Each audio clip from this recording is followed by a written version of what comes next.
بسم اللہ الرحمن الرحیم۔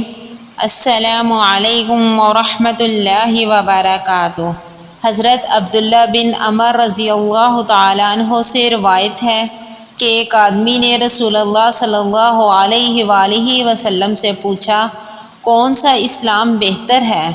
آپ صلی اللہ علیہ وآلہ وسلم نے فرمایا کہ تو کھانا کھلائے اور ہر شخص کو سلام کرے، خواہ اس کو تو جانتا ہو یا نہ جانتا ہو۔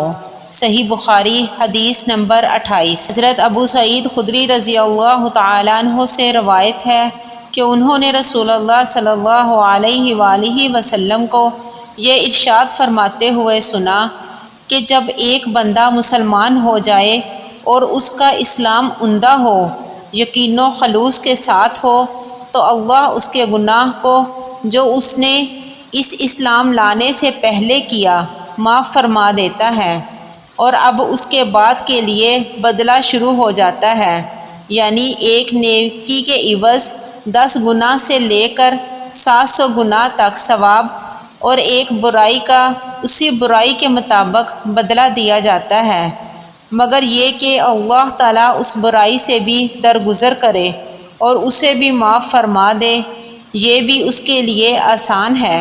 صحیح بخاری حدیث نمبر 41۔ حضرت انس رضی اللہ تعالیٰ عنہ سے روایت ہے، وہ نبی کریم صلی اللہ علیہ وآلہ وسلم سے نقل کرتے ہیں کہ آپ صلی اللہ علیہ وآلہ وسلم نے فرمایا، جس شخص میں یہ 3 باتیں ہوں گی وہ ایمان کا مزہ پا لے گا۔